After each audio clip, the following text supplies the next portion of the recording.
last 20 years that reenactment has really grown. And now, if you're into history, you can dress up as a Roman right the way through to World War II, do whatever you want. However, amazingly enough, the tactics used by the police 17 years ago are very reminiscent of things I'm very familiar with. They're very similar to actually medieval and Roman tactics. The reenactment itself, then, all reenactments are recreations as close as we can make them. But things have changed since 1984 in terms of the ground at Orgreave. Now, in 1984, all this open-cast mine was actually the coke plant just there. After the coke plant closed, it became a mine, and this lake heaps and the actual open-cast mining has moved about. But basically, everything this side of Orgreave is literally now a big hole in the ground. So what we've actually done is to move our battlefield from over here where it was, across the railway bridge and into this field here, which is just behind the houses that played quite an important role in 1984. Can I just ask for a show of hands to see how many of you were actually there in 1984? So it's quite a significant number. Okay. This is a recreation, not a refight.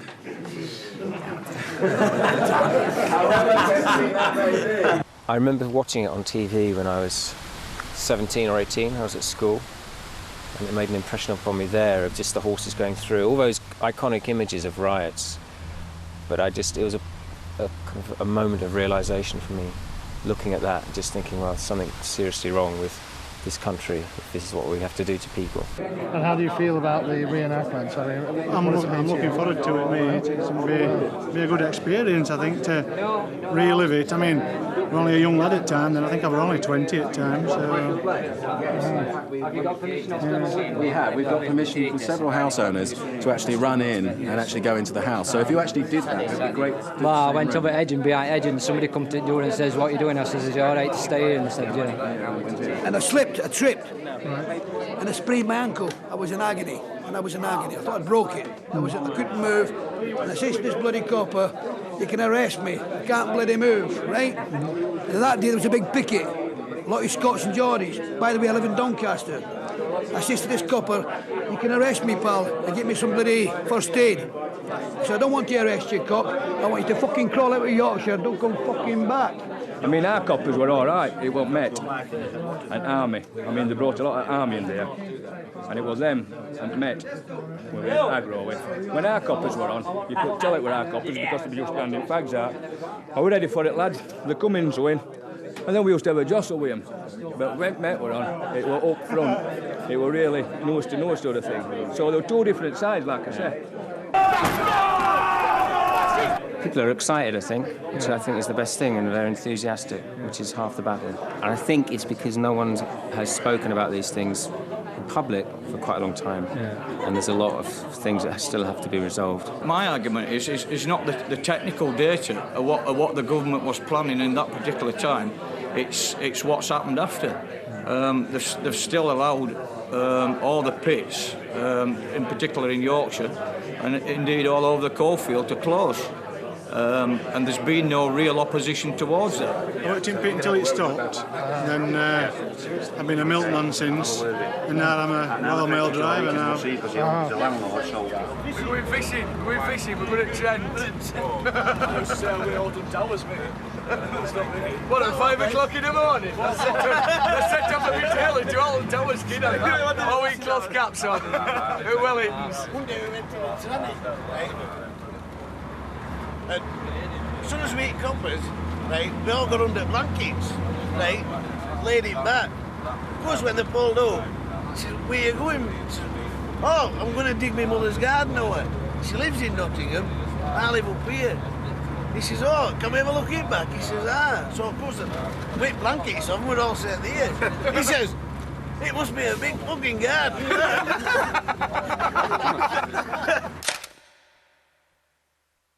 The 84 miners' strike was a crossroad of history where a whole generation could have went a different way had the outcome been different.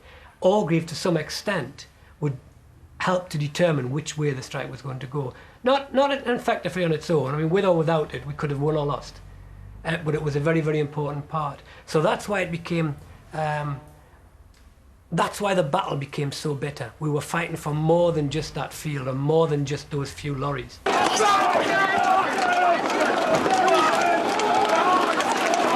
auto chase into a garden shed doing it that day. Back way, so down by an ice cream van at the top. Coppers gave me a truncheon, I ran across the road and dived into a garden shed. I was absolutely cacking myself like, because they all came at me with shields and they went by a garden shed and they hammered about 3 kids into cornfield on the side. I got out like, I might just get away from it all that day. When you think of solidarity that we had in the 80s, and you look at solidarity that there's in what kids have got now, they go and sign a contract, that's it. I mean, they join a union and it's like a token gesture joining a union. We'd had an arrangement with the steelworks at Scunthorpe that we would allow them to have sufficient coal with our approval just to keep the boilers ticking over. British Steel decided arbitrarily to start running coal from Orgreave without any sanction from us to overcome the blockade at the ports. Now, once the battle started and people started to get injured and the bloke next door come in with his skull split, then of course it became the politics of the last bullet fired. So we started to try and hurt them, and they piled more people in. There was also the idea, of course, that the miners going there every day and fighting it out was a national target, and every striking miner in Britain could go to Orgreave. If we could prick somebody's conscience, the workers would down tools and march to that field in Orgreave and flood the site with workers and close the plant down. That was the strategy. Also, all of the left, who never tired of talking of revolution, could actually put their papers down and come and do something constructive and fight in that field alongside us.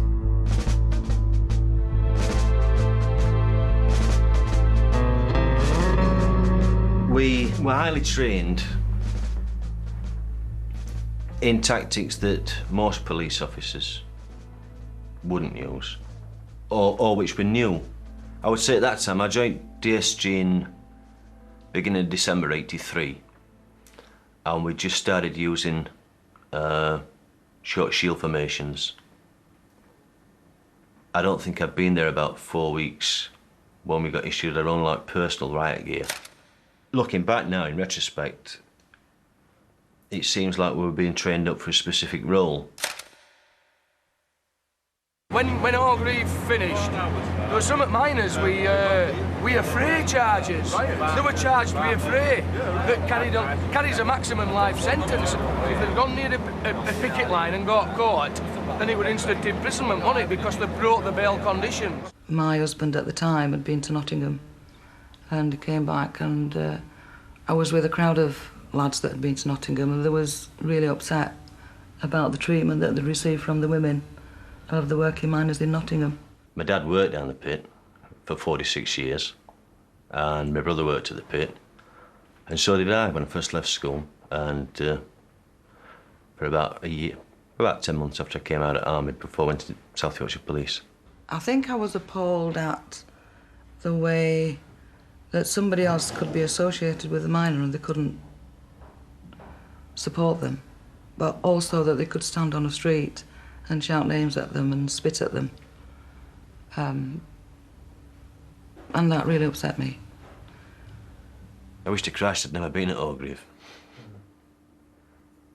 This isn't about healing wounds. It's going to take more than an art project to heal wounds.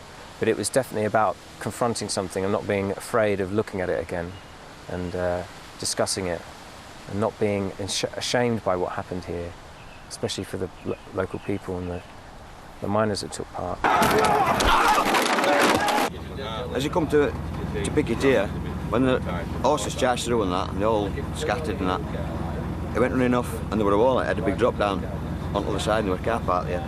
They was going jumping on this wall and landed on car, like. And it was the next day that he had his heart attack, like. That's what finished my dad in pits. Got to answer for us, Maggie, hasn't she? I mean, I'm only doing this for my dad's sake, you know, because he can't be here and do it, and I know how he felt about pits, and he was a really strong bloke on it. I think it boils down to what you'll do when you're pushed into a corner.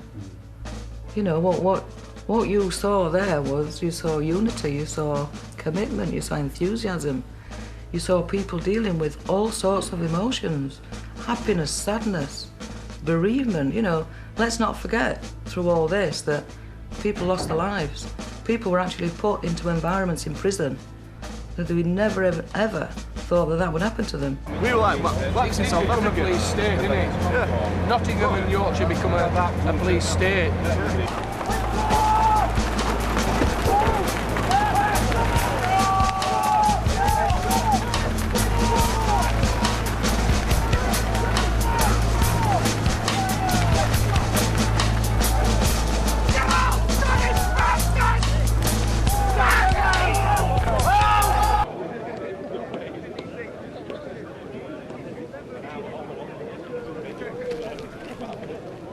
We're performing today in front of an audience of local people, our friends, relatives, other colleagues. So I think we need to try and get it right for their benefit and put on a good show, and also put on a good show for the cameras. We're commemorating, to me, what was really something like a high watermark in industrial relations. There are very often events which things never seem the same afterwards, and I think Orgreave on that day, things really could never be the same after that. I'd like to say welcome to South Yorkshire, to all the reenactors. I hope that you can share some experience, that the fact that those of us who live here, these events are actually burned into our folklore, they're burned into our community memory and our consciousness, and we'll never forget them. I would just stress, we're all playing a part today. Let's not injure each other, let's not get too excited about things. Let's try and make it look convincing, but let's make sure we all go home safely and enjoy ourselves tonight. Thank you very much. Staging a reenactment within living memory is always an interesting project. It's very important when you do this to make sure that everything you do is as accurate as possible and that there's no spin either way.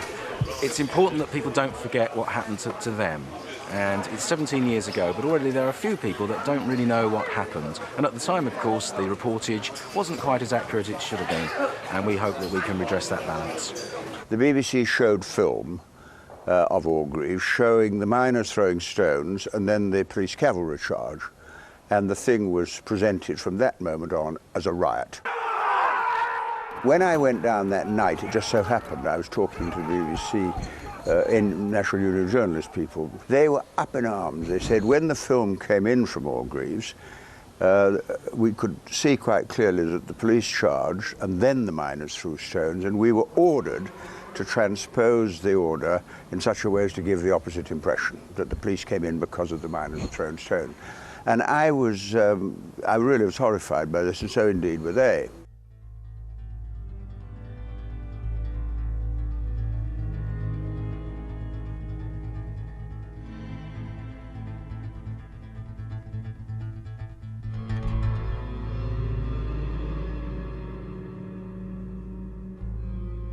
When the matter was taken up with the BBC, they said, oh, well, in the pressure of the events, and it's easy to make mistakes. But they didn't make a mistake. Whoever gave the orders, and I don't know who it was, I doubt if it would have come from the top, but if whoever gave the orders actually destroyed the truth of what they reported. And because we didn't trust the media, this is part of our own fault, we didn't let them on our side. So they were only ever filming from the other side. If they ever came on our side, they got beat up.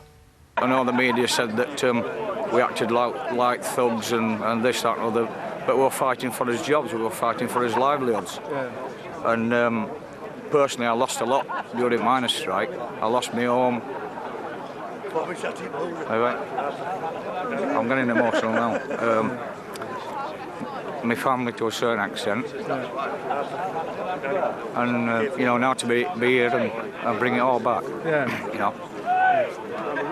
Currently in Britain, if you do go on demonstrations, and you're obviously seen as you're defined as a troublemaker or a rioter almost before you've gone on a demonstration.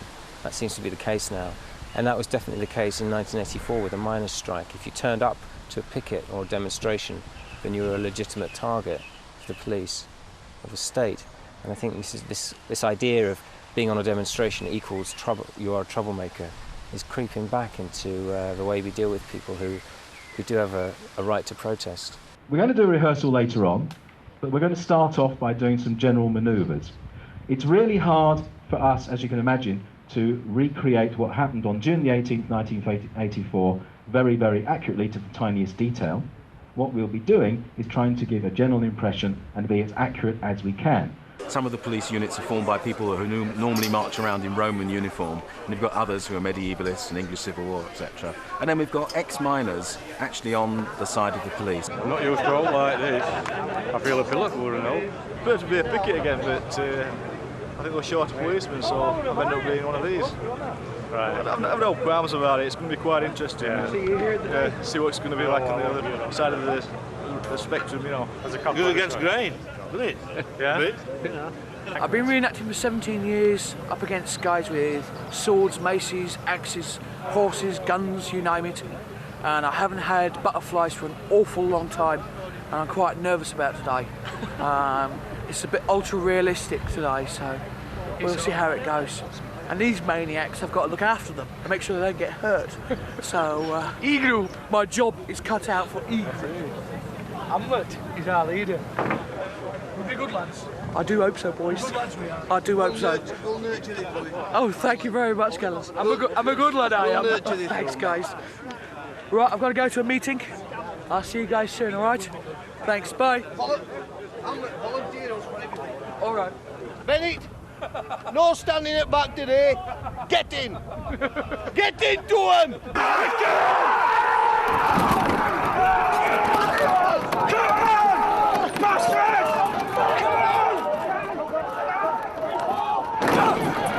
When we're banging on the shields, that's good, that's real, that's what happened. However, when we deployed our short shield teams, we just stopped the banging. And we then deployed the short shield teams because we identified to them targets. So if you don't go down on the shield, you definitely go down on the club. You don't even need to do movement. Because there was not that much baton use on the day in the field. Phase 2 in the village, yes, it will be. It's a bit more brutal.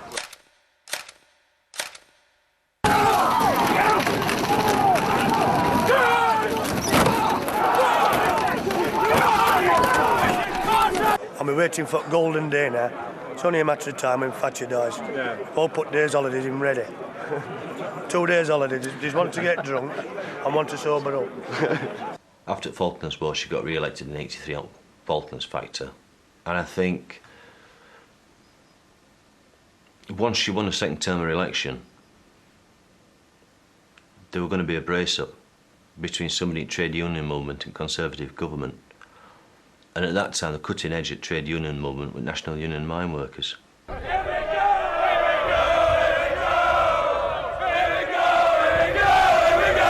Orgreave was a running sore. Here we had miners picketing from Yorkshire, down in North Wales or down in Nottingham, and in the heart of the South Yorkshire coalfield was a scab operation that was running, deliberately some would say, right through the villages, right alongside the villages. So it was a target that rankled with people. And we had a job stopping people going there spontaneously anyway. We were trying to maintain some discipline to keep the whole picket operation going. Oh, I'd rather be a picket than a scab. Than a scab. Oh, I'd rather be a picket than a scab.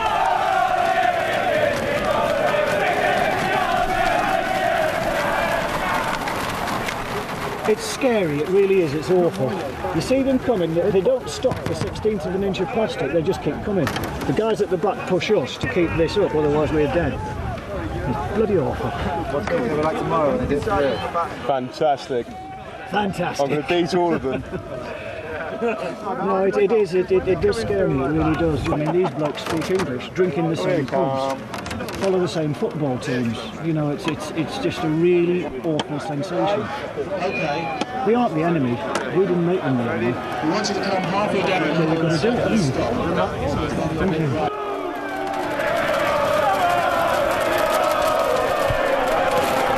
I should imagine emotions will get a little bit heightened today when all uniforms get on and it sort of stirs up a few memories down there. Well, it'll be emotional because it'll be the same as it were in 1984, I hope. Yeah. So it'll be bringing back a lot of memories. I think police were forced to do things that shouldn't have been done. Many pickets, not all, but many pickets did things that they shouldn't have done. And especially round here in South Yorkshire, it became like a civil war. What we've got now is the mounted coming in. Some of these horses are not familiar with shields and people in helmets. So what we're going to do is familiarise the horses with you. And we're going to start off very, very low key. We're going to start from just walking down the shield line. We're then going to form a tunnel of shields. And we're just going to build it up until they're familiar. So they're just going to walk past you. Please don't bang your shields. Please don't shout. Just listen and let them walk around you. Let them move around you and get familiar with you.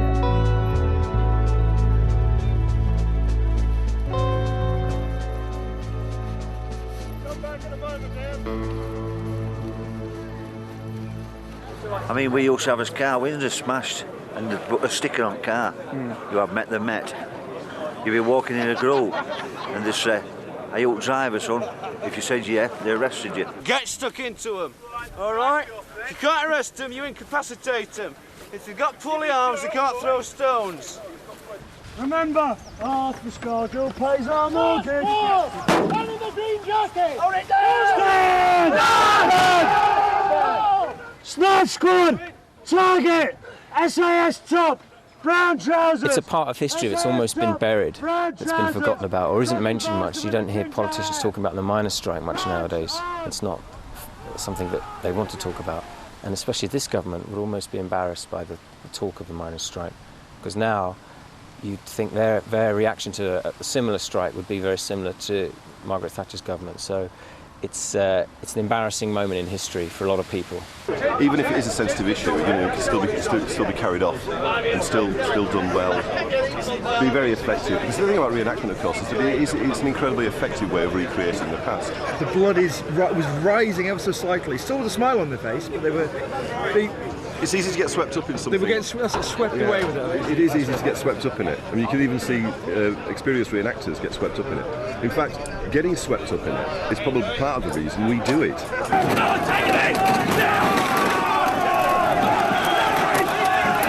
Hamlet! What are you? I'm Spartacus! I am Spartacus! Are there in a country and western scene after?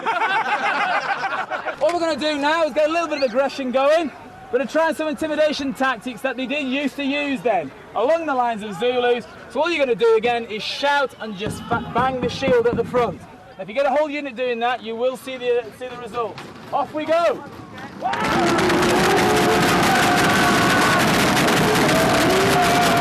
When we got under that wall that we didn't use. Tell who's the miners, who's not as far as yours. Start like the fire straight up. Yeah. You know who's who.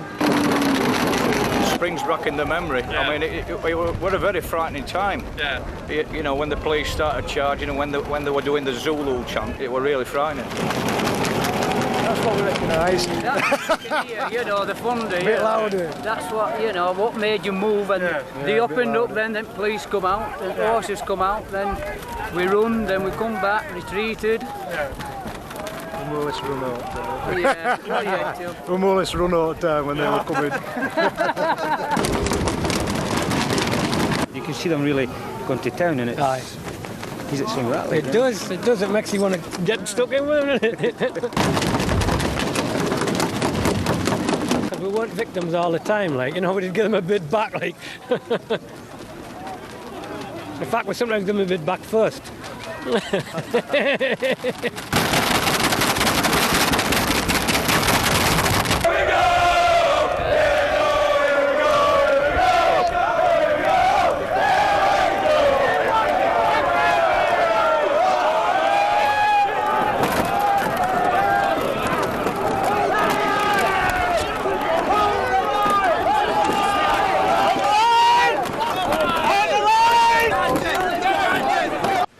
Me shout, hold the line the first time. I mean, you shouted it the first time. Yeah, exactly.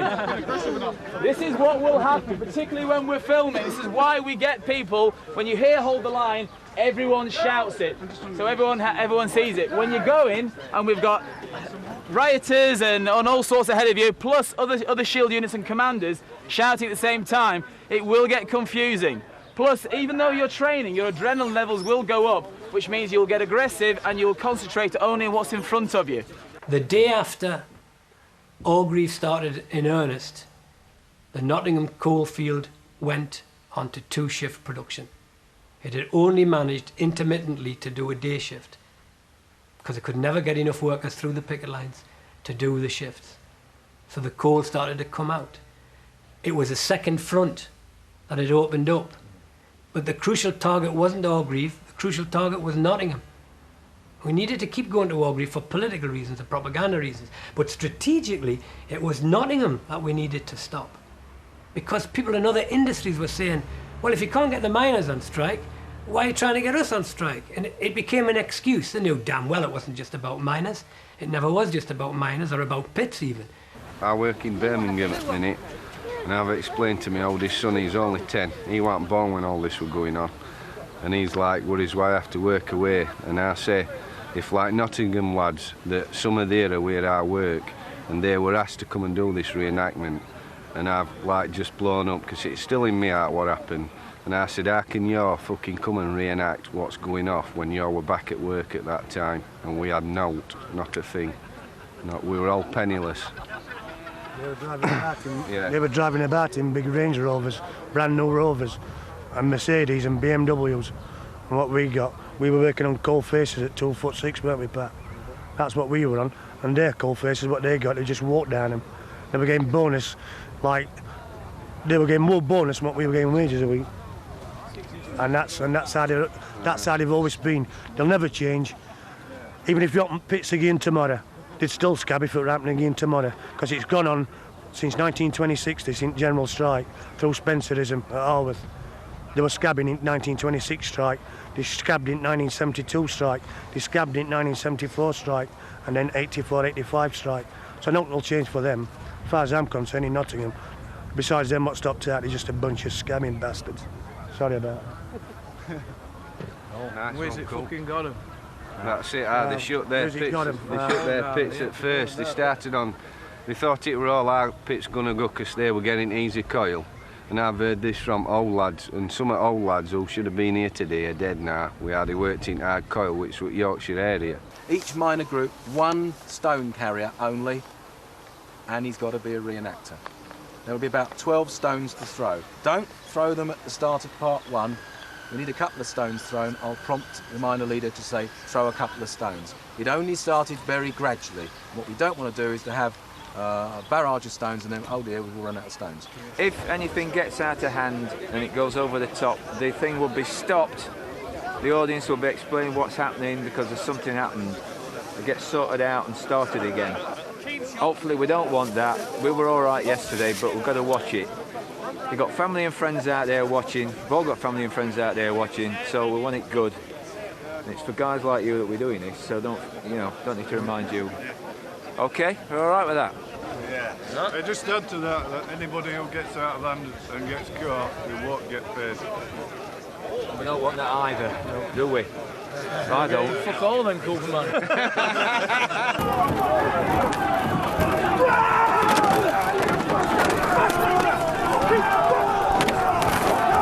And we've got a few concerns about some of the extras and sort of some of the scare stories coming out of the captain's meeting yesterday. And, sort of a few of us are a bit worried. Some of the extras sort of don't really know when enough's enough. I mean, we're all on the same side, whether we're police or miners in this instance.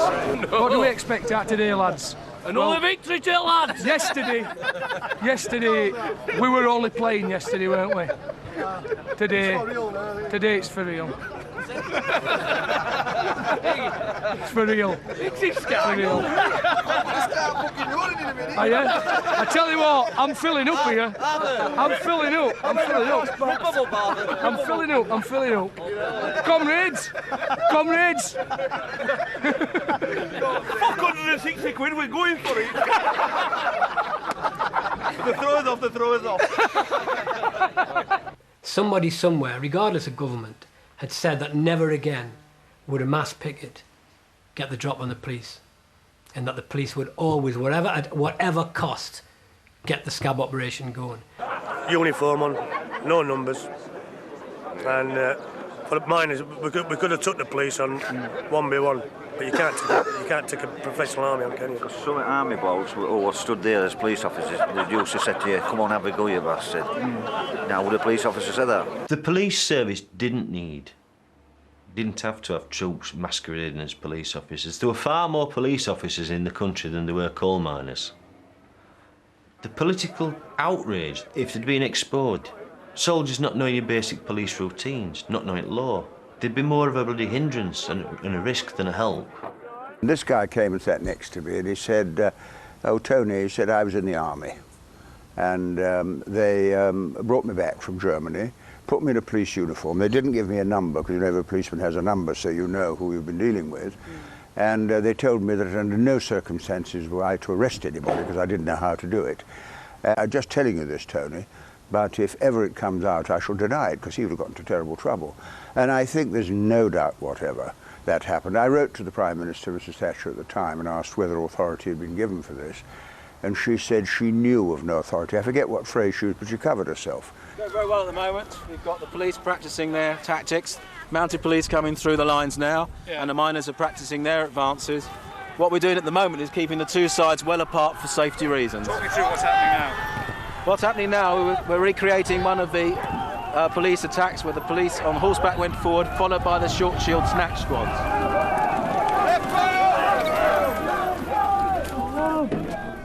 Those horses are kind of quite frightening, aren't they? They are. We have to make quite sure that these horses are handled very carefully so no one is actually frightened and falls over in front of one of them. Yeah. Are you happy with everyone's sort of efforts thus far? Yeah, it's going very well actually. Yeah. I think the miners particularly, they have the hardest job. The police only have to stand in line and do what they're told. Yeah. The miners have to do a lot of improvising, but they're working very well. What the fucking hell is that? What the fucking hell is that? Kiss me ass, boy! Kiss me ass, boy! Kiss me ass, boy! How's it going? It's going interesting. What does that mean? Well, this is the first time we've actually got these two groups together, and absolutely fantastic just now. It's difficult to say what's going to happen. That's great. But we need to make sure at the moment we keep you in a safe part. We just have to live with it. I'm not really.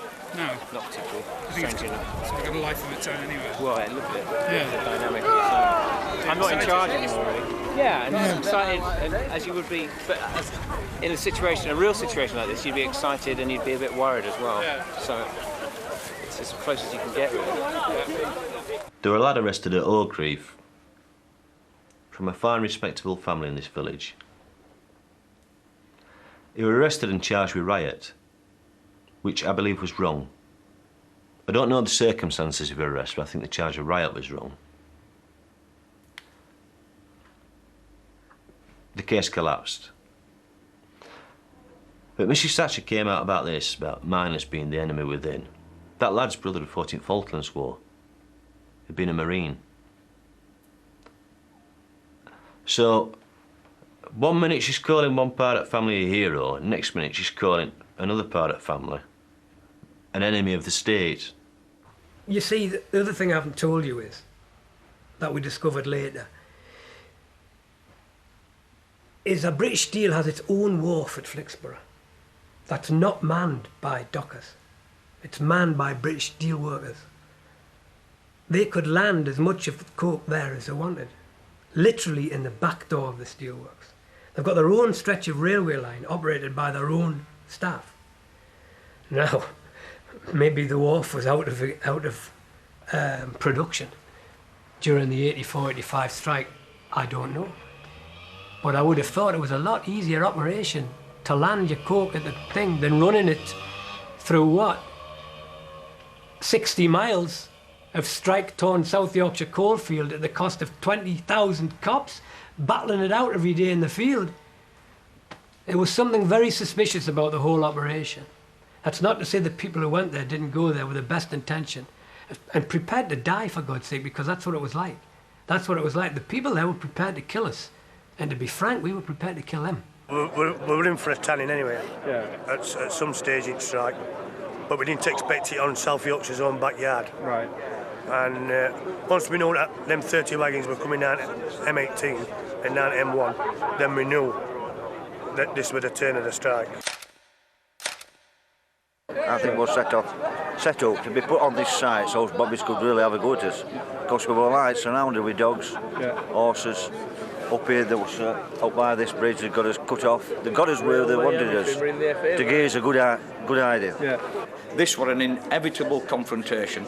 Regardless, that this government had planned 5 years prior to 1984. It was all planned out in 1979 with a Ridley report. What was going to happen? It was just a matter of time, at the right time, get the stockpiles up, and then hit the miners, and that's what she did. And if you're watching this, Mrs. Thatcher, thank you for the future of my children. And if you're watching this, Mrs. Thatcher, drop dead. I heard phrases used during miners' strike, referring to miners as scum, communist bastards. Mrs. Thatcher with the enemy within bullshit. A lot of miners, particularly those who'd served in the armed forces during the war, bitterly resented being described as the enemy within. It was a very bitter time. It was a civil war launched by Mrs. Thatcher against the National Union of Mine Workers.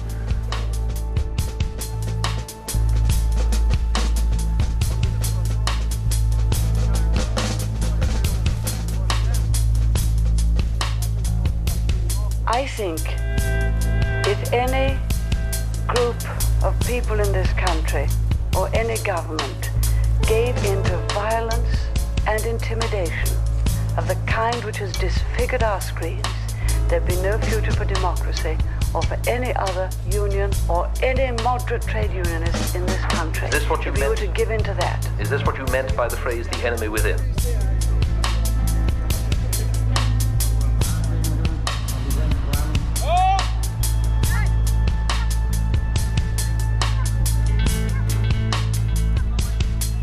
The violence and intimidation we have seen should never have happened. It is the work of extremists.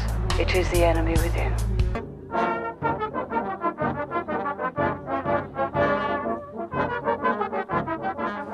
There's always this horrible moment about 3 minutes before you're all due to form up that you think nobody's ready. But I think they actually are ready to form their units and go onto the field. They've made the decision to come here to Orgreave to prevent the coke going across to those steelworks. 17! Move well! To the left hand! Left hand! Wheel!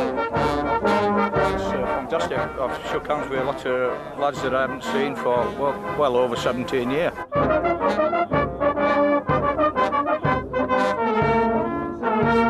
If somebody comes out of their house, they're not an extra, they're a local resident. So just warn them to get back inside. Let's get going now. The sun's coming out and let's get on that field and let's get moving. There are in fact 2 rope barriers that have been placed in front of you for your own safety. It's going to be difficult to persuade people to strip off topless as miners if they're freezing cold, but we'll see how it goes.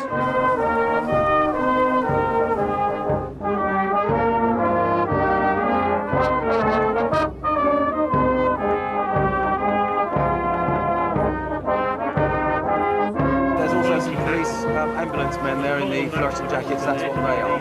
And we've also got some policemen in ambulance. They were the first aid. Okay, that's great. Got a phone call from my gaffer, my boss, saying, "I'm sorry, Mike, but your rest day's cancelled." So sorry, it's just it's strange to remember that day, and it fills me with some emotion. I was told that the next day we're going to be biggest mass picket yet, and that they needed all blokes they could get. Now, there was something funny about the whole operation because whereas in Nottingham they'd put roadblocks on and we fought pitched battles on motorways, at Orgreave they had signs telling you where to go. This way to Orgreave. They had arrows pointing you to where you should go. We arrived sort of about 7:45 time. As we approached that morning, there were police waiting inside lanes, vans and buses. All you needed, I thought, was an official starter with a flag and a whistle to set us off. And then we could batter each other for 3 hours, go for dinner, have a pint, come back again, do it again in the second half.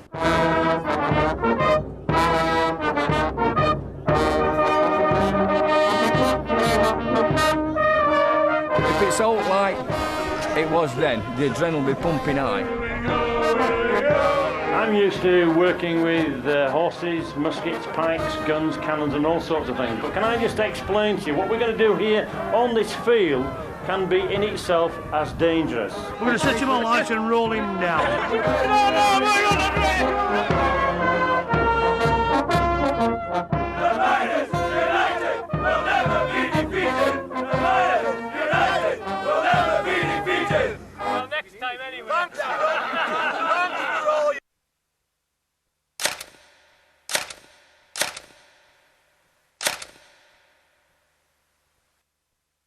At that time, 17 years ago, I was fit as a butcher's dog. Coal miners are tough guys. In my eyes, we're law-abiding people that were there just to do peaceful protest. We just hung about really, and then somebody got a football out, and we had a game of football and that. 7:30, first rocks started coming over. Apparently bricks, but they were Cloddyworth, coming over. The lads on strike had what they call a push. They started chanting, here we go, here we go, here we go, and they'd come down like a big mass of men. Yeah, pushing was an enormous part of the business. If you'd gone and not pushed, then you hadn't been there really.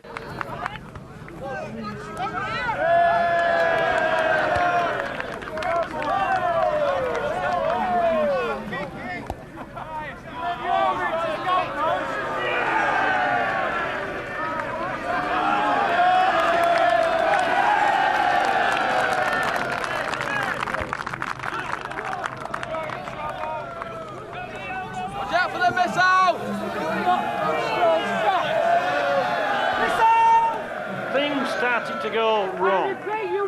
One or two missiles were thrown to the back of the police ranks. Here come the shield officers.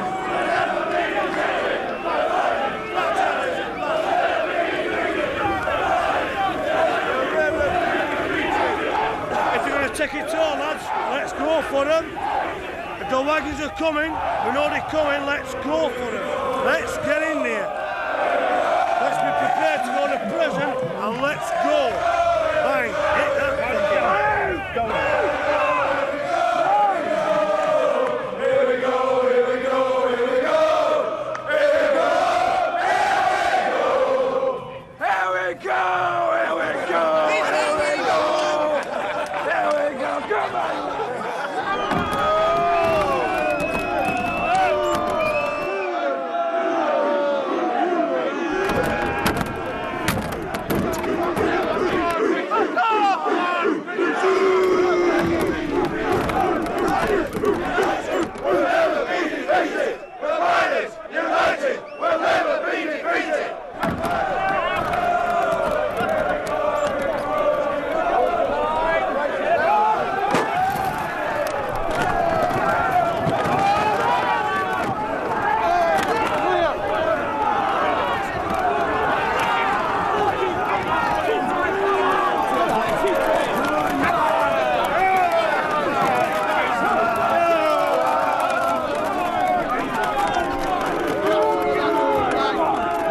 More police arrived and more police arrived, and it began to sort of, the tension changed. When you start using dispersal tactics, what you're actually doing is going from a defensive strategy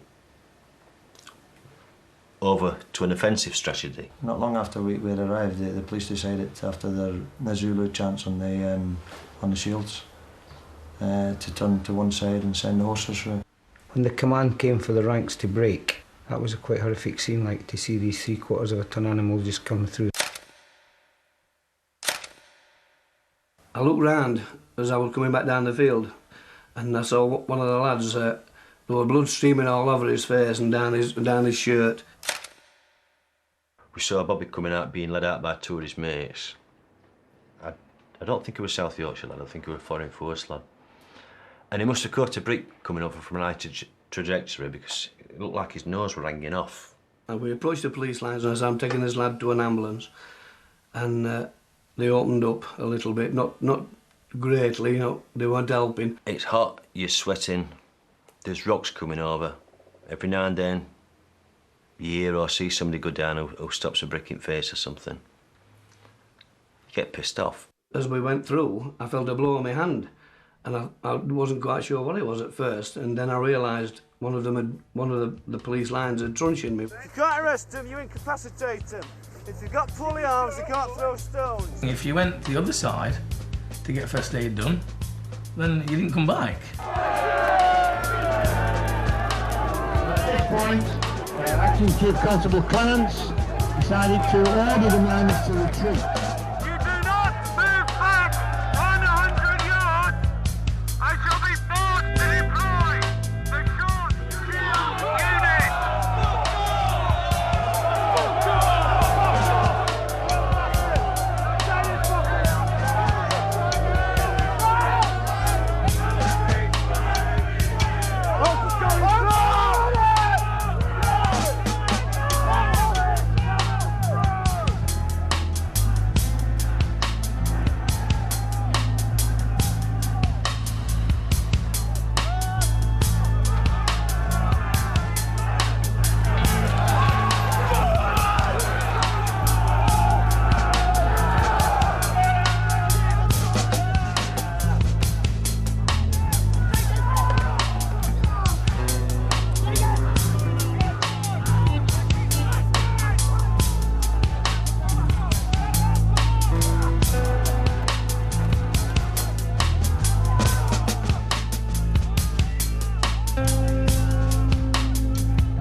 It was never about economics. It was never about an uneconomic coal industry, some Victorian coal industry. We had the most modern coal industry in the world. We had coal faces with like 5 people on them, with people pressing buttons and operating coal cutting machines, still dirty and black and dangerous. But I mean, there weren't old-fashioned coal hewers with a pick and shovel. This was the most modern industry in the world. I believe that the 84-85 struggle isn't a closed book. No. That even though the mines or the miners have depreciated in number, they're still here as doing different professions or whatever the different jobs. Right. And the working class is still here. Yeah. And like I said, this kind of confrontation will arise again in the near future.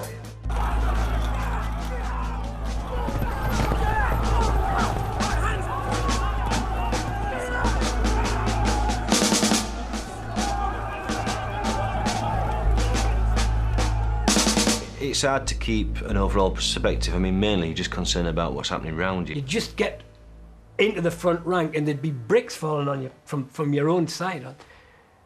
We always thought it was cops and NCB donkey jackets that was throwing them bricks, because it could never hit the cop, it only ever hit us with them. It's bloody dangerous being in the short shield unit. It's far more dangerous than being in a long shield unit, because there's a chance you can get cut off, separated, and get your head kicked in, or even worse. I'm almost certain they felt their very lives were under threat, and the police had gone beyond the call of stopping the picket line.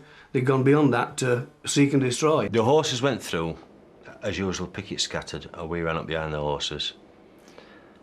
And then when they realised that this time we weren't stopping, like, panic broke out. Very obvious at this point that Clements is determined to clear the field in front of the coking plant.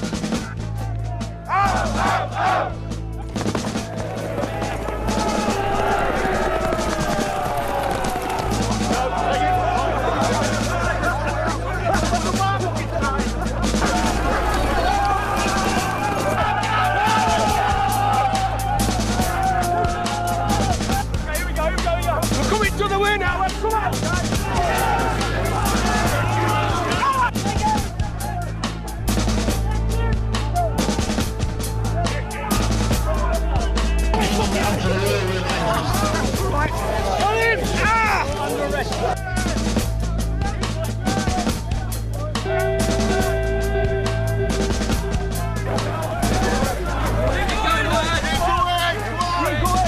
Now, our orders for that specific point was just keep to the road, go up to the bridge on Highfield Lane, take the bridge, and form a shield line. Not only had they chased them through the field, but they'd chase them into the village as well.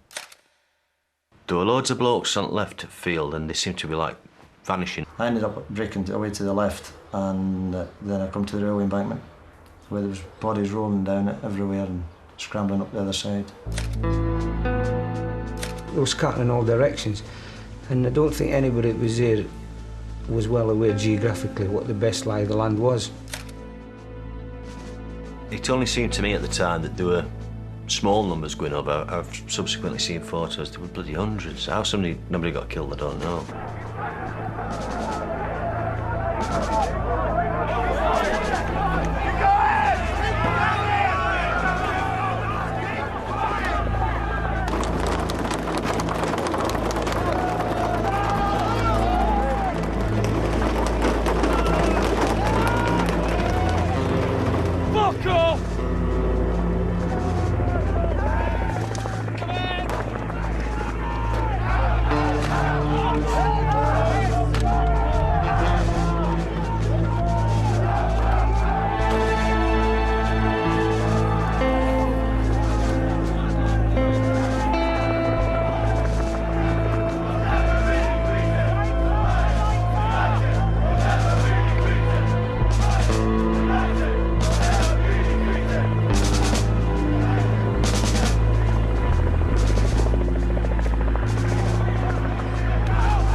A lot of bobbers were losing it. They just had the total disregard for anybody. It's fair to say that anybody who got caught got truncheoned to ground. Ordinary people out doing the shopping and that, you know, and they're running between shopping baskets and everything.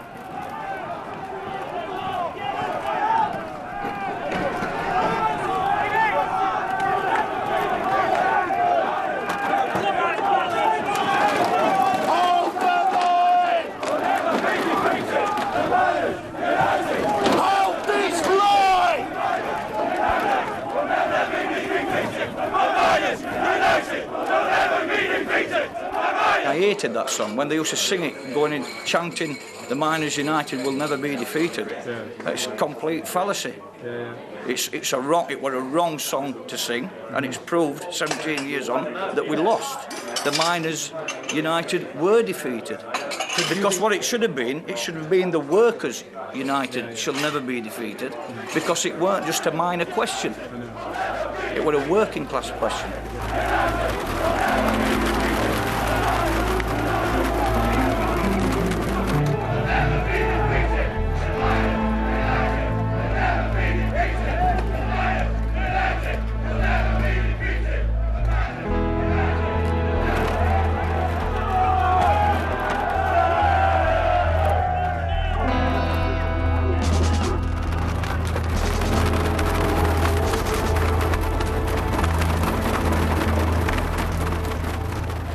People travel through South Yorkshire or mining communities and all they see is slag heaps and piss and a bit of muck and grime. They don't realise about the love and the closeness that exists in mining communities. Look at the desolation. Look at the areas. Go to Goldthorpe, go to Brampton, go to Thurcroft, go to Dinton. Dereliction. riddled with poverty. Most people on benefits, one form or another, are working on the black market, antisocial crime, heroin addiction.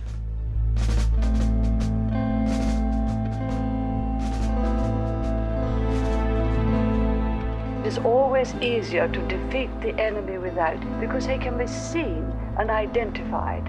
When you get violence and intimidation and extremism and militancy within, it is very much more difficult to defeat. But violence and intimidation within, they are the enemy of democracy.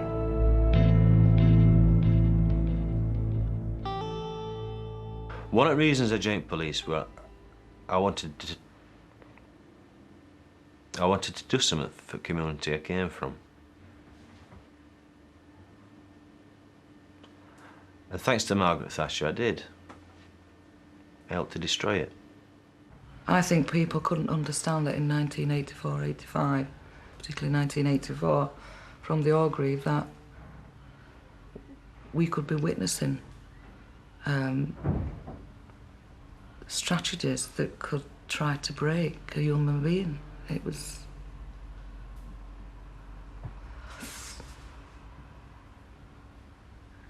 barbaric. They were honest working men.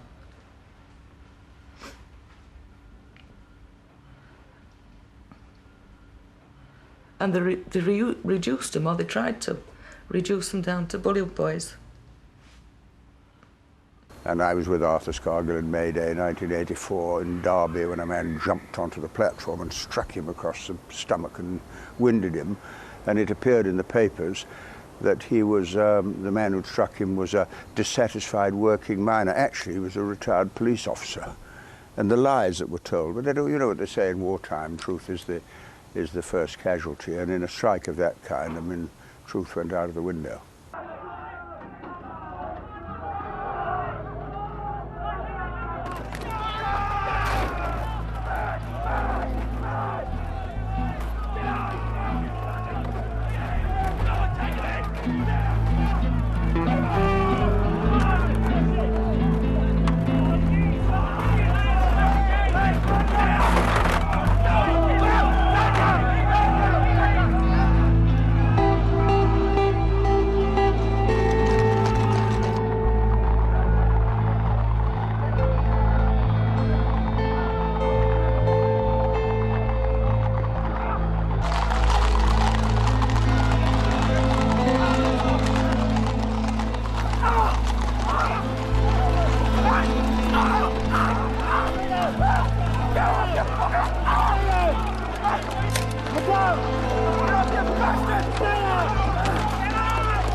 Had they held that picket line and we'd won, think of the things that wouldn't have happened.